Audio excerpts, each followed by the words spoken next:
Hello, this is Pat Walker at MissionandWinners.com, and I am making a video for Edmund. Edmund has a great question right here. I believe somewhere mentioned about, going short, or will you use ETFs? Do you short stocks in general? I will tell you, Edmund, I don't short stocks very often, and I will tell you why.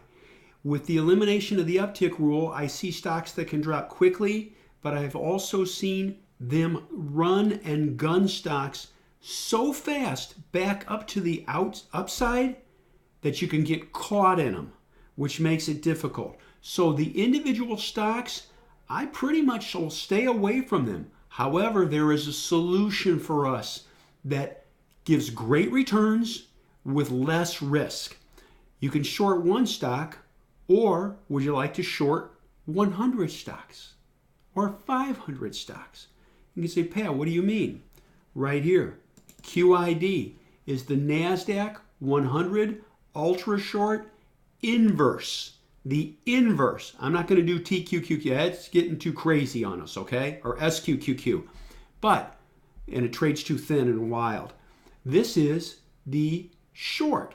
And the nice thing is this, it will, if the index drops 2%, this will go up 4%. It's a double movement. If the index drops 5%, the NASDAQ comp, this will go up 10%. The thing I love about it is it's fairly fluid and it does good volume. Averaging 5 million shares a day. I can get in, we can get out. We really haven't focused on it too much because the market's been in a pretty strong uptrend, okay?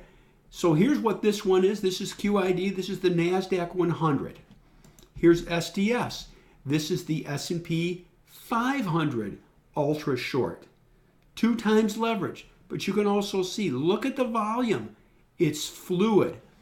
And it minimizes the risk of shorting an individual stock. It keeps us safer. And you know why? I don't want to short something and then some news comes out and the stock gaps up 10 or 20 points, which leads to a point. I would encourage you, just like I really don't buy biotechnology stocks, I don't really short biotechnology stocks because one good news report can spike the sucker. So short sell list, focus on these 2 ETFs, SDS, Sam David Sam, QID.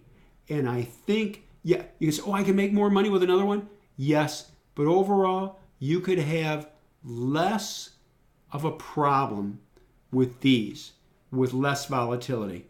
And I hope that helps you. Great question, Edmund, and I thank you so much.